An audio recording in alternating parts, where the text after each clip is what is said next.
You ready, Pikachu? We're going to get down and dirty with it. We're going to find out an eternal question of science fiction. That's right, here on Reverend Sully Station. How are you doing today? Good to see you. Oh gosh, I wish he would be better at his job, trying to set up the show. Opening up Wikipedias and wikis. That's right. Hello, welcome back to Reverend Sully's Station here on YouTube. That's right. Like and subscribe if you can be so kind. If you're new to the channel, we're a growing small channel. We're on our road to our first 1 million subscribers. That's right, and I cannot do it without your help. This is true. So, if you're new here, why don't you subscribe to the channel. That's right. And we like to get geeky with it here. Remember, there's a big difference between geeky and nerdy. Seriously. And cool, funny books. There's a big difference. Nerdy is like, okay, college people, grad school people, smart people. You don't have to be geeky to be nerdy. But geeky people can be nerdy. See, geek is actually got a pretty interesting etymology. The geek was a part of the traveling sideshow of freaks. He would bite the heads off of live chickens. This is like late 19th century, early 20th century pre-radio entertainment for the family. Come and see the bearded lady. You know what I mean? Like, human oddities, you know what I mean? Yeah. And the geek would bite the heads off of live chickens. And so the geek is strange. The geek is, why would you do that? And people would think of that when it comes to pop culture, like way back in the day. Now pop culture is a big cash cow. It's a cottage industry. It's got the attention of just the diehard fans. It's got, it's always got its finger on the pulse of what it thinks it's trying to sell to people. So we end up, science fiction fans end up a lot of disappointments, especially with the modernizations of classic stories and characters that should be better treated and in people's hands. Coming to the subject of today's show, which is the better Battlestar Galactica? Is it the 1978 show, or is it the 2004 reboot, the modernization? Remember, in 2004, this was before things became very trendy and very hip to do, to change elements of stories, race swaps, gender swaps, make things more brutal, from something that was a bit more idyllic and a bit more, flighty in a way. And that's you're going to hear that. That's the train. That's the train kept going. What is Battlestar Galactica? I'm going to read this because you guessed it. I'm going to read this from the wiki because I love reading from wikis, and that's why I make this show in the first place. Battlestar Galactica is an American science fiction television series created by Glenn A. Larson that aired on the ABC, American Broadcast Company network, from September 17th, 1978. I was 5 years old. To April 29th of 1979. There were only 24 episodes and one season. It came after the big Star Wars craze. See, Star Wars was released May 25th, 1977, and it took the world by storm. There was plenty of science fiction to go around, but in the you had Space 1999, you had Time, Tunnel, you had Lost in Space, you had Twilight Zone, Outer Limits, the original Star Trek, and its animated season too. You had Terry Anderson's Thunderbirds, and then you had his live action UFO, and you had a Space 1999. But comes Star Wars in May 25th, 1977, and that is the inciting incident, and it changed the world, and it changed the tastes of children everywhere were hungry, and young people, and science fiction was back on the menu. And from Star Wars on, there is I call it the silver age of science fiction. There was a golden age of science fiction, of the serialized movies, of Flash Gordon, of Buck Rogers, of just the sci-fi movies of the 40s, 50s, 60s. There are some really older sci-fi too. There's a We by Evgeny Zamyatin. I mean, that was written in the first decade of the 20th century in the Soviet Union. That's such an interesting story. Wow, it's completely sci-fi with a form of spaceship that's actually kind of very, very. It was like setting the template for rockets. That would be something that comes along with Edwin Hubble, and was it Edwin Hubble that it was? No, he did the redshift of stars. But rocketry, I mean, that was early 20th century, and then came the rocket age after World War II, the space age. Was that about getting to the moon, or was that about delivering a payload anywhere using technology? As part of the Cold War. Battlestar Galactica, though, had 24 episodes. Then there was a low-budget spin-off that was released on January 27th, 1980, and it only ran 10 episodes until May 4th, 1980. I'm 7 years old. And remember, May 21st, 1980 is when Star Wars: The Empire Strikes Back comes up. Battlestar Galactica was in constant reruns all of my childhood. It was huge with me and my friends. We loved Battlestar Galactica. And my best friend and I would be Starbuck and Apollo, the towhead and the chestnut, hair, you know what I mean? Riding around on our bicycles. We were the Colonial Vipers. That was me and Brian, also a plethora of Luke and Han, Bo and Luke Duke, the list goes on and on. Ponch and John from Chips, it just goes on and on. But Battlestar Galactica was a great show. It was about humanity, and there are those who believe that life here began out there, far beyond the heavens, and who may have been the forefathers of the Egyptians, or the Toltecs, or the Mayans. Some believe that there may yet be brothers of man who even now fight to survive somewhere beyond the heavens.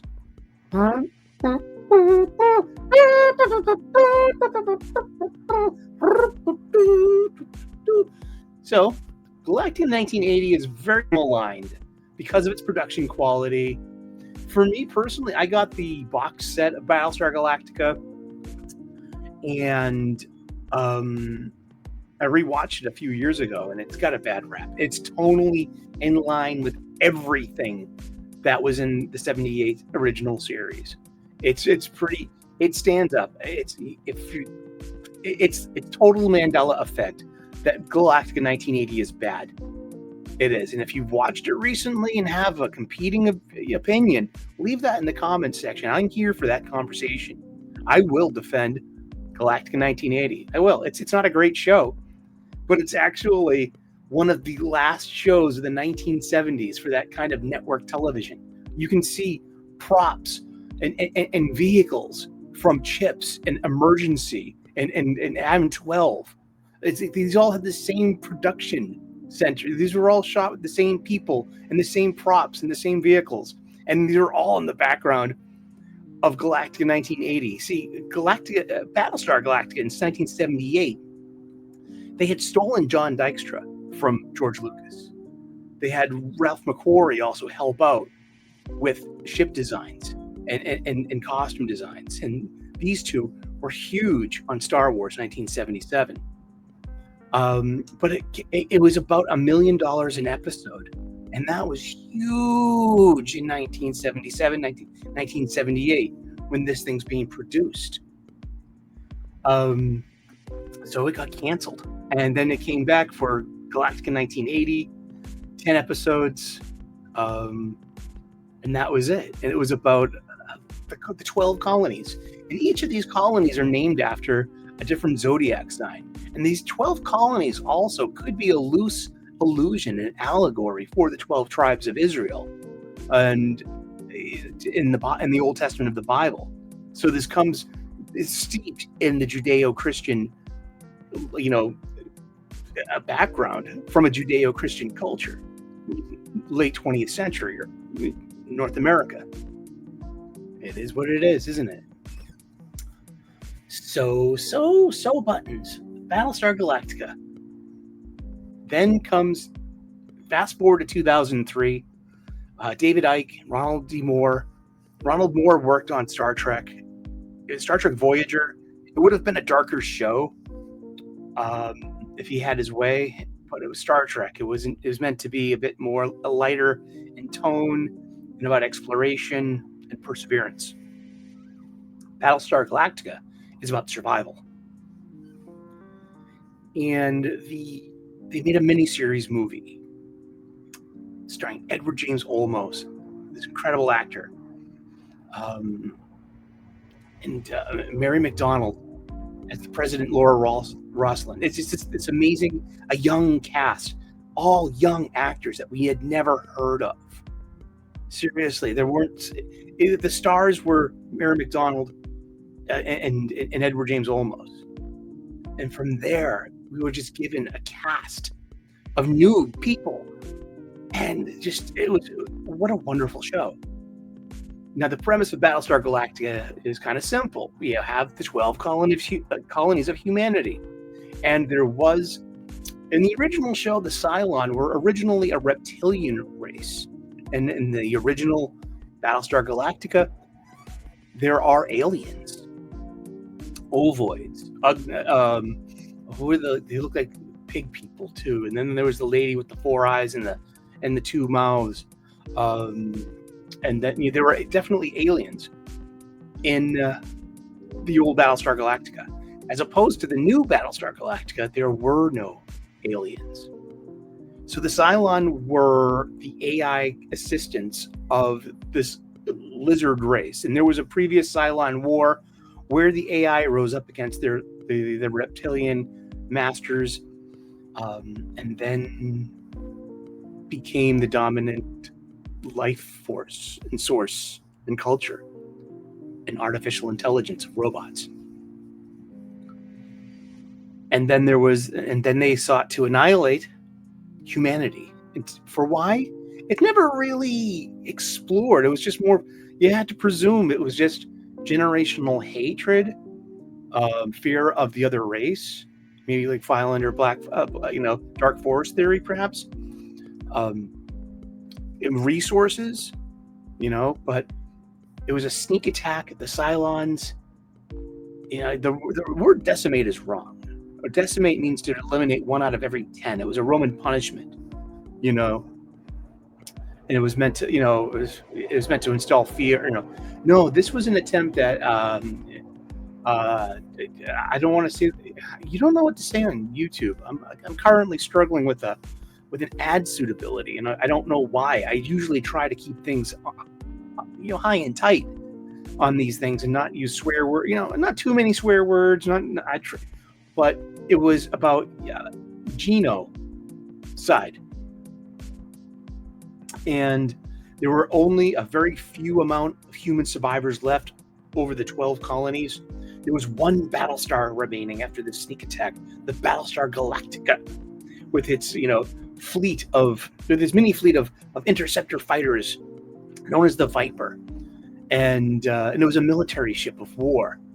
And then there was an entire survivor fleet of yachts and of pleasure cruisers, of shipping containers, and of this whole flotilla of different survivors of humanity from the 12 colonies. And Battlestar Galactica had to protect this ragtag fugitive fleet and made up a story about the 13th colony, Earth. Us, here on our planet Earth. We're the 13th colony. So the whole thing is that Commander Adama, his son is Captain Apollo, whose best friend is the Maverick, Lieutenant Starbuck, and their friend, Lieutenant Boomer. And they're Viper pilots, and they're like, it's just science fiction. It's just, it had a very loose continuity, world building, but it worked, and it was a beloved show. And for me personally, now comes to 2003 and the reboot. And the reboot movie is actually very tight to the original pilot movie from 1978. The 1978 movie had a feature release of its 3-part movie. It was just edited into a feature film. I saw that at the movie theater. My mom took us to the second run movie theater on West Broadway, and it was like diagonally across the street from Land of Pizza, next door to the Chinese food place. You know what I mean? And across the street from Woolworths. It was the old West Broadway movie theater, and your feet would stick to the floor because it was so dirty. Yeah. But I remember seeing that. Mom took me and Brian, and I think maybe Keith, and we saw the movie. So in my box set of the original show is the movie edit, and in that one, the traitor Baltar gets executed by the Cylons. And also, I remembered this clearly too. It's 1978. I'm 5 years old. Okay, and my birthday's in November. I remember being at Woolworths in downtown Boston, not the one in Southie, but in downtown. Woolworths used to be a chain of retail stores, and they had a lunch counter too, and that was always a treat. I would get a hot dog at Brigham's or Woolworths, and that would always be a nice thing, I remember my mom getting this for me. I remember bringing it over to Brian's place too. It was the oversized Marvel Battlestar Galactica adaptation of the pilot movie. And in that, Baltar does not resemble his actor John Colicos. He's overweight and bald. But the same conclusion, the same fate happens to Baltar. Here comes the Cylon, pulls out the knife and cuts his head off. Something like that. Yeah, and it's but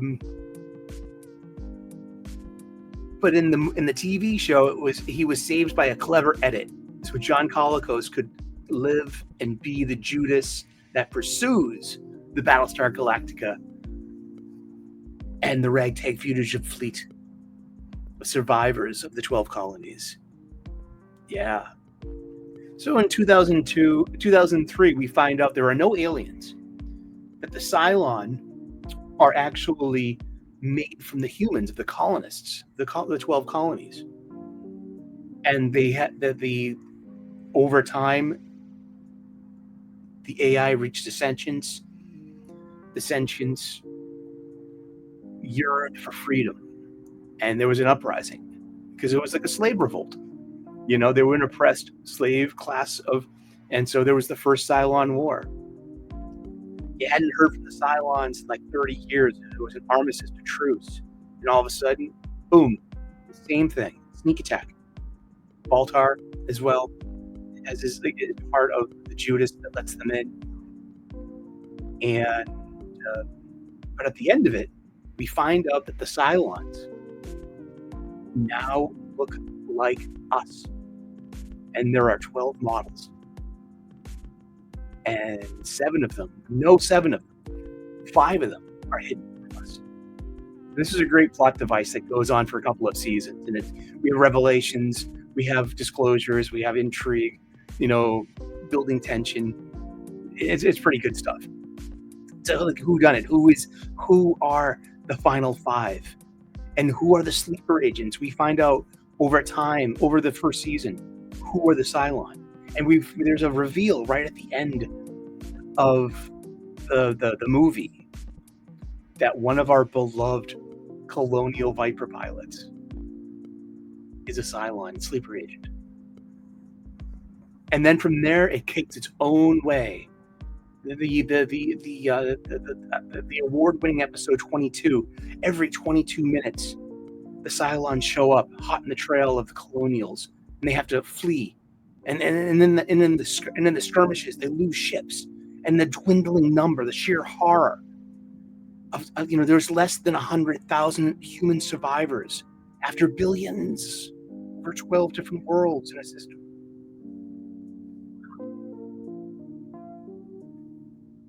What is the better Battlestar Galactica? It is an unanswerable question, in my humble opinion. Both are good, but I have let's roll this beautiful beam footage. I taped this the other day. Let's take a look at it. This is my Battlestar Galactica collection. It's on my media shelf, and that, my friends, that's an eagle moss.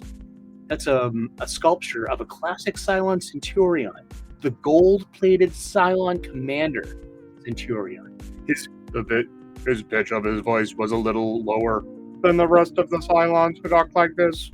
The red eye that goes back and forth. But let's take a look at this. Stand by. Boom, boom, boom. By your command. That's the worst Cylon voice you've ever done, Sully. But how would I know what is better? The original 1978 Battlestar Galactica or the 2003 reboot? I offer empirical evidence. I've got this mighty fine eagle moss of the Gold Commander Centurion. I wish it just had the light up eye. Could have used that. This is a 3D printing of the Colonial sidearm, the Colonial Blaster. I got this from a friend of mine, Brightest Day, who is a cosplayer with a 3D printer.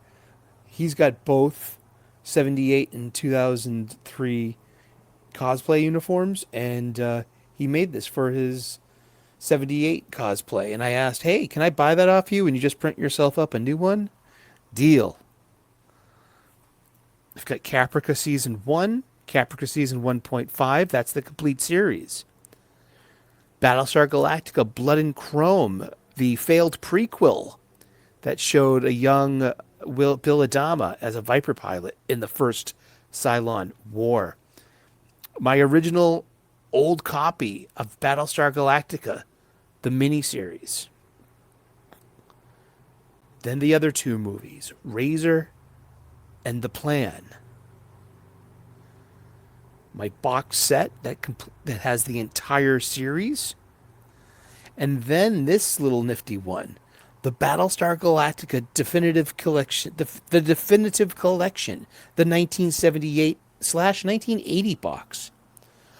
This includes the original. It has two copies. It has the original series, and then it has it formatted in the old style, and then formatted to fit your widescreen TV. Well, it's cute.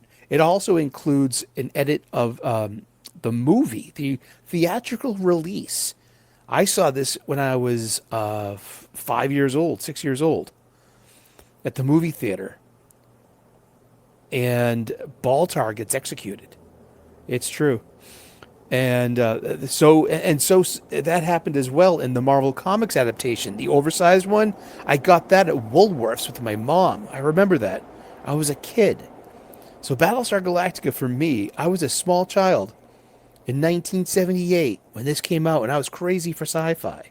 And I grew up with this show, and with Galactica 1980, I remember seeing in its initial premiere and watching from this very box. It's not as bad as people remember it to be. That's really a Mandela effect.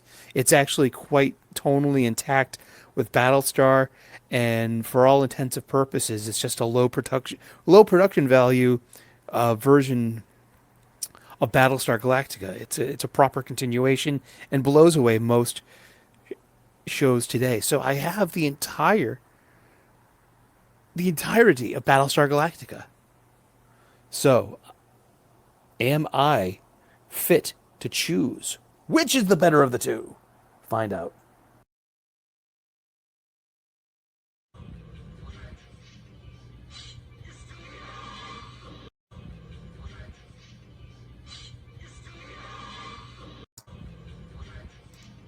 And that is the from the movie. In my old living room, there's the spinner rack. This is why you never saw the spinner rack in the old show.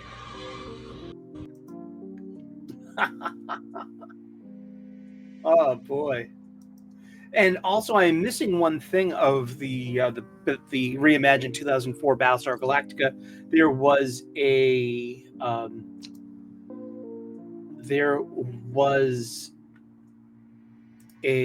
webisodes that were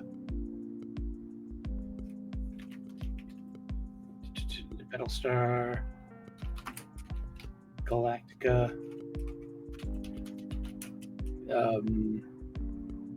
webisodes. It's called The Face of the Enemy, and there were 10 webisodes, and you can get episodes 1 through 9 on YouTube, and it's about Baltar, and it's about Felix Gaeta, and about a Sharon Valeri, I guess, that had a special connection to Felix Gaeta. And it's a survival tale, and it's just like this. It was like, I don't think it was ever released on physical media, and I need to look. I'll look that up at the con if there is something. There's usually a bootleg DVDs, Blu-rays at the con. Also, other things I have that I have to put up on display. Eagle Moss. Eagle Moss is a defunct manufacturer of models, and these are beautiful models. You might remember them from the background of the old show in the old apartment, and they've been put away, but they're coming back out and going to go on proper display in my geeky living room. There's no geeky stuff in the bedroom. It's some kind of respite to the future promise of a beautiful lady who might want to share her time with me. I'll make the living room geeky. This is the YouTube studio. This is geeky as it gets too. But may the bedroom and the kitchen in a way too be a little bit like have some balance to the rest of it. This is the Cylon Raider from the 1978 show. These are apparently very valuable now because Eagle Moss went under and no longer. Yeah, and that went to Master Replicas. They don't do it anymore. Now it went over to Fan Home. But whatever licenses that they have, I don't know. This is the Ralph McQuarrie designed Mark I Colonial Viper. This is one of my most favorite designed good guy spaceships ever. This is a dogfighter. It's got faster than light speed, and it's really cool, and I love it. So usually a one-seater. It was adapted into a two-seater on special episodes here and there, but yeah. Which was adapted for the 2003 show. So this is the Viper Mark II. That is the updated modernization of that same Viper. I think they're both nice. This is great. I usually don't dig on too many modernizations, but this one works. And it's really cool. And it's got Starbucks call sign written on the side. And this is not just a Cylon Raider. This is to replace the disc-shaped Cylon Raider. Instead of having 3 Cylons fly the Raider itself is a Cylon. This is a special Cylon. Usually they're nice and chrome and shiny. This is a Cylon that stayed alive long enough to have an extreme hatred of Starbuck. This is Scar. And this is a legendary kind of episode. It's called Scar. And it's about this notorious Cylon raider that everyone understands that it enjoys trapping and killing colonial vipers and pilots. And that one of the Cylons that is, captive actually tells Starbuck, no, it hates you. It hates you, Starbuck. Really cool. Yeah, so I am a huge Battlestar Galactica fan. And let's go back to my movie shelf. So I've got Caprica. Caprica is the prequel to the 2004 reimagining, and it's about the capital planet, Caprica. For Capricorn, there's Sagittarian, there's Scorpion, Pycon for Pisces, and the list goes, Geminon for Gemini. The list goes on down the line for the zodiac signs. And in Caprica, it's about the first Cylon, and it's about the developer of the software, Daniel Greystone, and it's balanced with the family of the Adamas, who will eventually, the son of the lead will be Commander Adama, Admiral Adama, Bill Adama, and it's a pretty good show. It's got this amazing veteran cast, and then it's got a cast of young people that play the young people roles, and it's kind of like they're they're not as, because they're not seasoned actors, and it's but it's about Zoe Greystone is Daniel Greystone's daughter, and she is an acorn from his family tree and a genius in her own right. So she's writing an algorithm that will basically it gets your entire search history, your entire footprint, your digital footprint of all time, and it makes almost a version of yourself. And she dies in a terrorist attack, but she was connected to her algorithm when it happens. And so did her soul get digitized?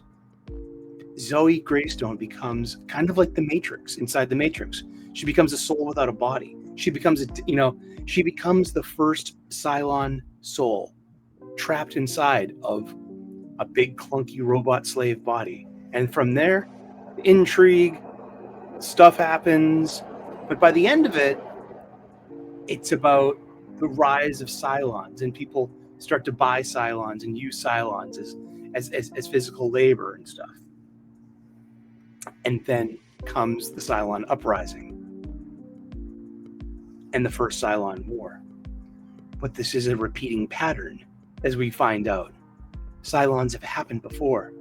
This is all, and it's one of the themes of Battlestar Galactica 2004. This has all happened before. It will all happen again. And this is the time in history where Cylon and human must unite, or evolve, or it's their extinction time. And so it's spiritual. It's weird. It addresses the divine. It has God as a character in a way, the God of the Cylons. And it's really interesting. And it's got one of these endings that it's very much, it was made after The Sopranos. So The Sopranos is very famous for its ambiguous ending. So follows Battlestar Galactica. What was Starbuck in the end? And recently, the star of who played Starbuck, Katie Sackhoff, had Ronald D. Moore on her very famous podcast earlier this year, and put the question to him, like, I get asked this question all the time, what was Starbuck? And I cannot answer these fans who ask me. So I'm asking you, Ronald, What is the definitive answer? And he gave a wishy-washy answer. It's kind of, well, anything you really want it to be, because it's about your interpretation. Even after all this time, David Chase has come out and said, no, Tony Soprano died. Spoilers at the end of Sopranos. I mean, that was the thing. Who did it? That's up for, interpretation. I have a theory. It was Eugene Pornacorvo's widow, who put a hit on him. Yeah, why not? It's a great theory. I'm a big Sopranos fan. I watch it once a year, and I'm coming up on a big Battlestar Galactica rewatch. I'm going to have to hunt down those webisodes. What's it called again? Face of the Enemy, and hopefully I can get them on physical media, like a Blu-ray burn. That would be cool, and put it with the collection, because they do fit in. Because there is a point where it's like Baltar whispers something in Gata's ear during his trial, and Gata flips out. But this is the setup to that payoff. Something that happened on New Caprica, and that comes over afterwards, and it becomes a survival thing in a drift shuttlecraft, and it's really interesting. Yeah, and then comes the trial of Baltar, Felix Gata, and then Gata was a great character. He really was. I love his fate. But what do you think is the better show? What do you think is the better Battlestar Galactica? I don't have an answer, and I am a big fan of them both. I grew up steeped in the 1978 show, the movie, the show, that sequel that I remember seeing once when I was a kid, and everyone remembered The Return of Starbuck, when Dirk Benedict, also star of the A-Team at the time, reprised his role as Starbuck for one more episode. And what became of Starbuck? And it was, but Galactica 1980, it gets a bad rap. Seriously, if you've watched it recently and you don't like it, tell me why in the comments. There's plenty of reasons, but there are plenty of reasons to like it. That's what I'm saying. If you go back and watch it, that's a solid rec from me, especially if you're a big fan. But what do you think? Let me know in the comments section. This has been some sci-fi geeky goodness, hanging out with Sully, talking about sci-fi, and I'm gonna actually do a deep dive into Battlestar Galactica and this coming winter, fall and winter. So we'll look forward to that for another show to add to the list of shows that I want to do for this show, for this channel. All right, well, you have a great day. God bless. Namaste. Good luck. Remember, be good to each other. All righty. We'll talk to you later. Bye-bye.